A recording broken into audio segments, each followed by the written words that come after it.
I am Sean. I run a website called mountainhiking.com.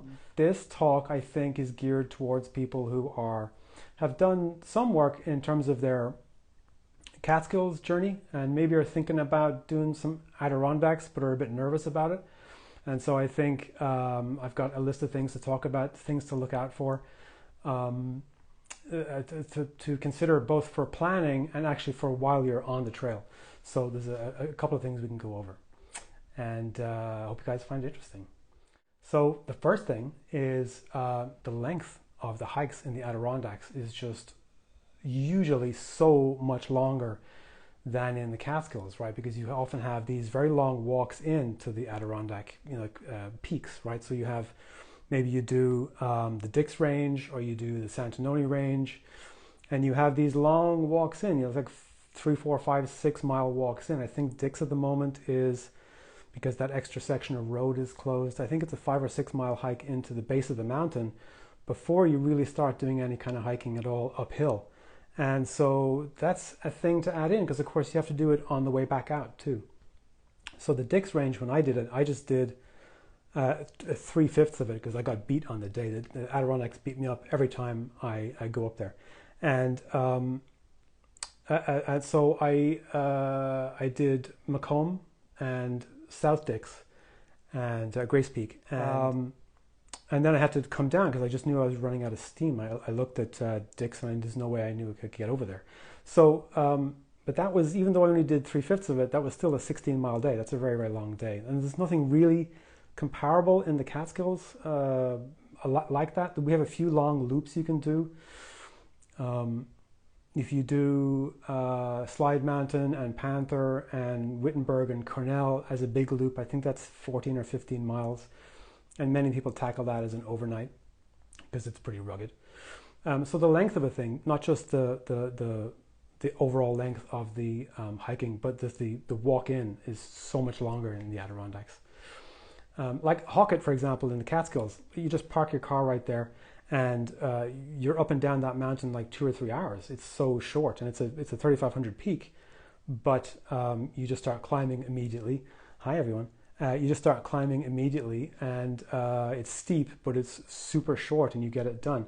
Whereas in the Adirondacks, I just did Giant Mountain recently. I think that's an 8 or 9 mile hike I did. Nearly killed me, and that's just one peak. But to get the same amount of elevation or length in a peak in the Catskills, you could tie Indian Head and Twin together and still not have as much. I think it's about the same length, but the elevation gain is way less in the Catskills than in the Adirondacks.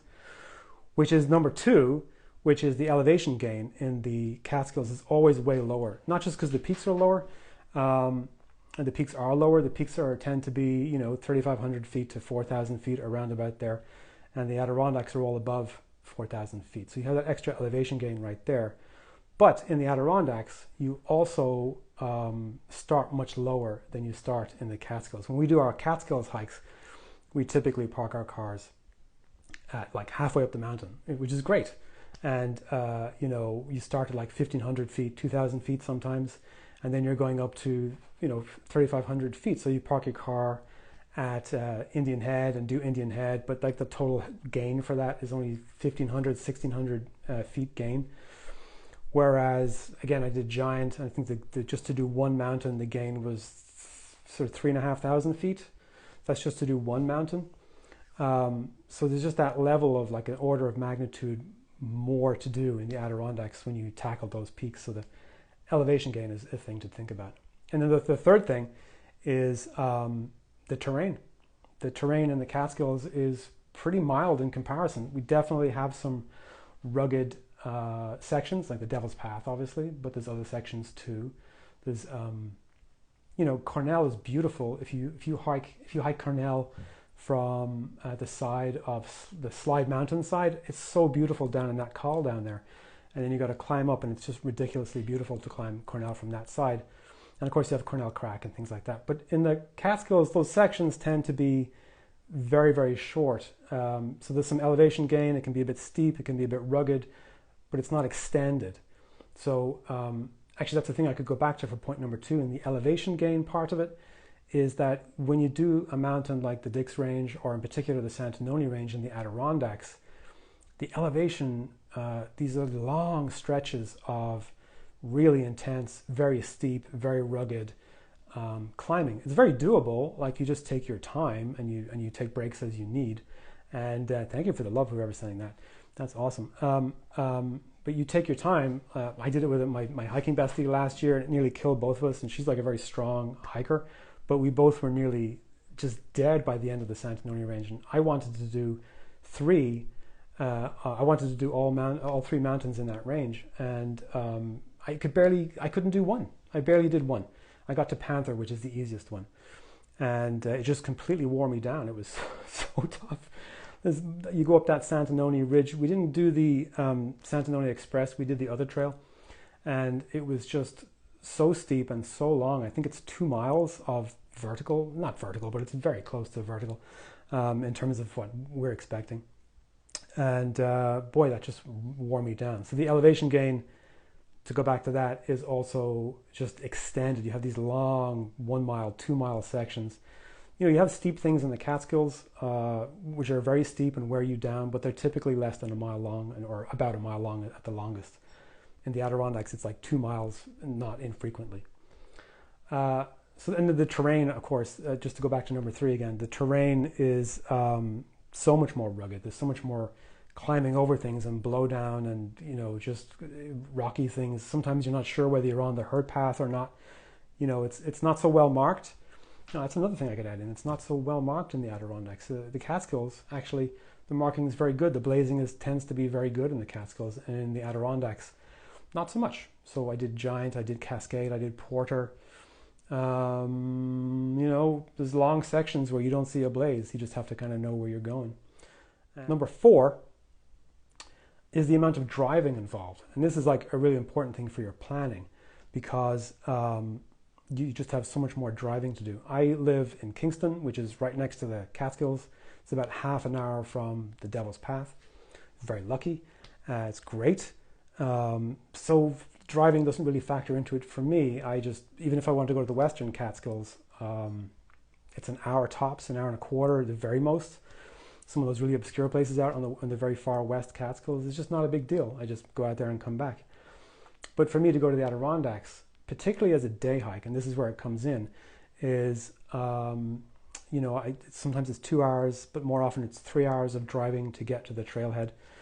And when you have to repeat that at the far end, having done a really long hike, maybe a 10-hour, 12-hour hike in the middle, suddenly you're looking at a 15 or 18-hour day for a day hike.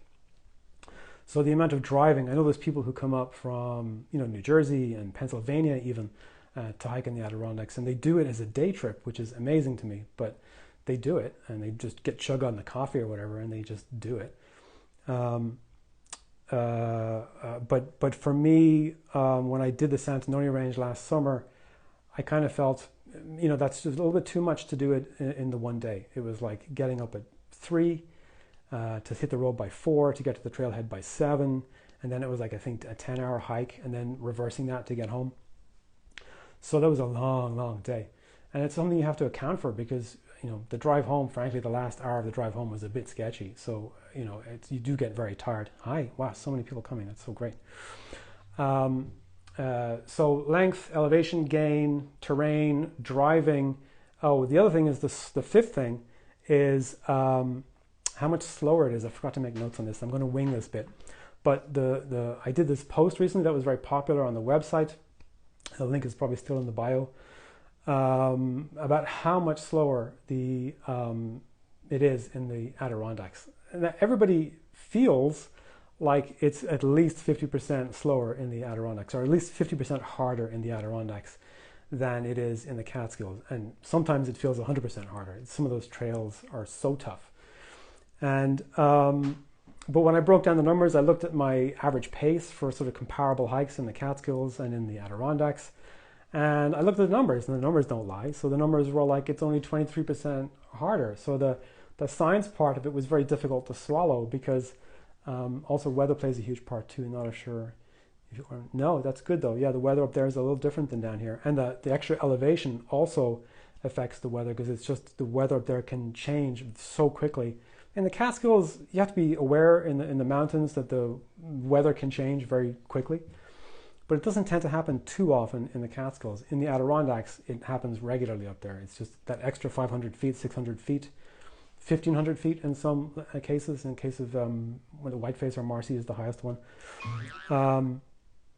The weather can change on a dime up there. It can be snowing up there in August. So it's a very difficult piece of planning. It's a very important piece of planning to have the right gear with you when you might have to deal with snow in August. You have to think about that.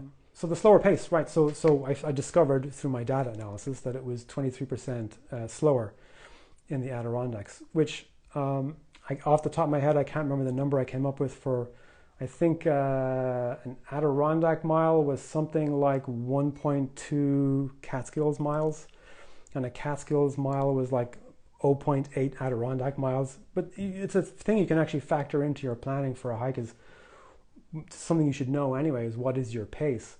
And if you know what your pace is in the Catskills, you can get a pretty decent estimate for what your pace is going to be in the Adirondacks. It's something I need to look at because I consistently underestimate how difficult the Adirondacks tend to be. I get beat up every time I go up there. Okay, so what I've done: length, elevation gain, terrain, driving, slower pace.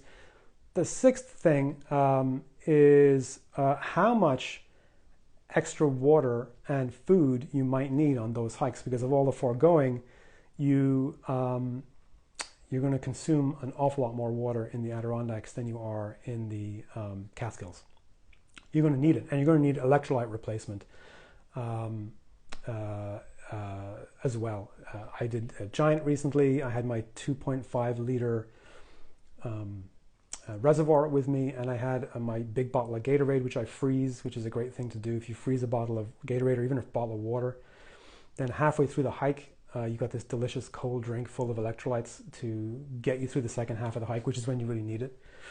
So I had that. So I had about 3.5 liters with me, and I didn't quite have enough when I was on Giant. I did okay. I got out of there without any issues, and I didn't run out of water in the end, but I started to feel like I might be going to run out of water, which is not a super nice feeling when you're up in an Adirondack mountain, right? You don't really want to be worried about cramping, which has happened to me in the Catskills. I got bad cramps coming down off Rocky one time in both legs, which was not fun. That was fine. I just waited it out. But that kind of taught me to really always carry some Gatorade, or I think I have some Nun, however you pronounce it, to try as well. But I'm a big believer in the electrolytes. When you're hiking in hot weather, it's really very important. I felt the effects of being dehydrated. And I've been with people on the trail who have become dehydrated and had cramps as well, and it's really painful and very unpleasant. So I recommend everyone brings a Gatorade with them on a hike and freeze it, and it's delicious.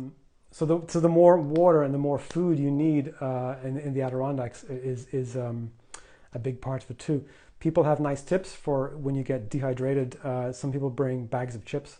So salty treats are really good, especially in the Adirondacks. You need them in the Catskills too, but I think on these hot days when it's really humid and you're sweating a bucket, some extra salt is a really good idea.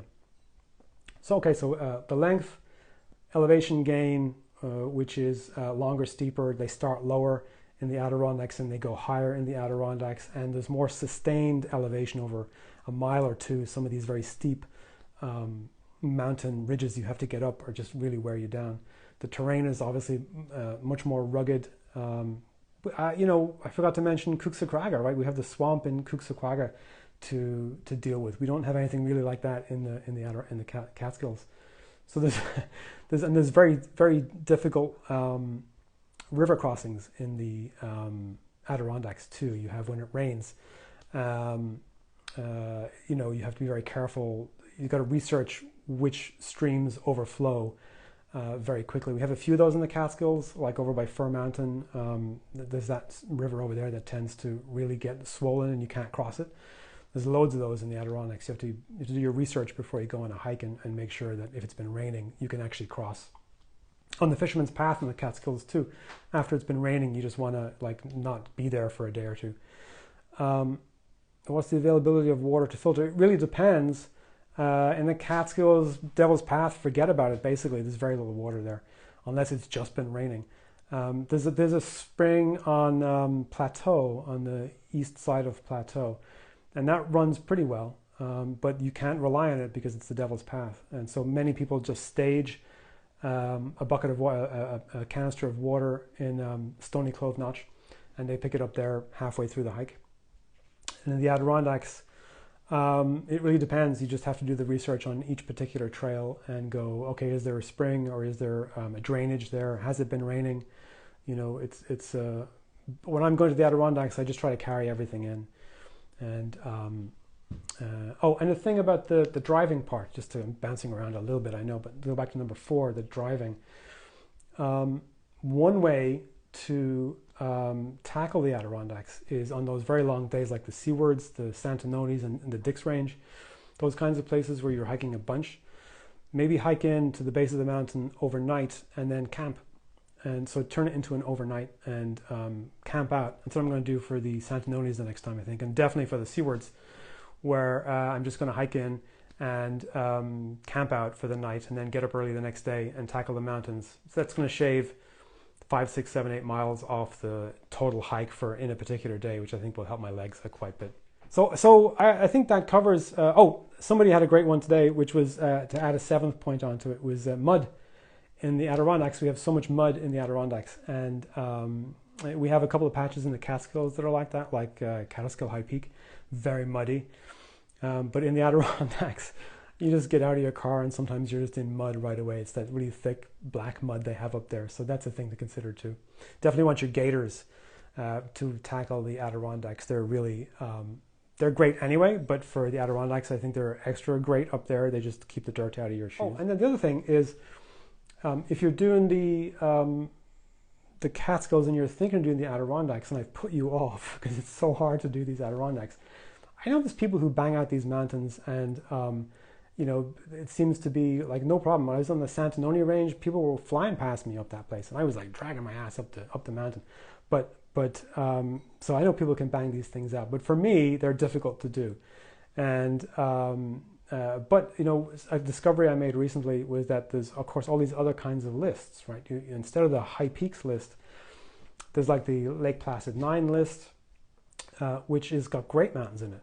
I just did Big Crow recently, which is maybe the easiest hike I've ever done. It was so nice to do it, and the view from there is great. It's and you can see the high peaks. It's a really dramatic view. It's you can do the whole hike in like 90 minutes or something. It's super quick, and you get this great view. And then attached to that is the Nundagao range, which I didn't do. I hardly did any research on at all. I just looked at the terrain and went, it looks pretty flat, and in fact it is pretty flat, but it's also one of the most dramatic and interesting and fun and amazing trails I've ever been on. And it was like Coal Dirt Mountain and Weston Mountain, just like a completely amazing hike. And that's right there, but it's not a high peak, so it's not on the high peak list. But there's a load of there's the ADK9 list you could look at. If you don't want to tackle a high peak, you could look at an ADK9 and bring your dog. That's what the K9 is.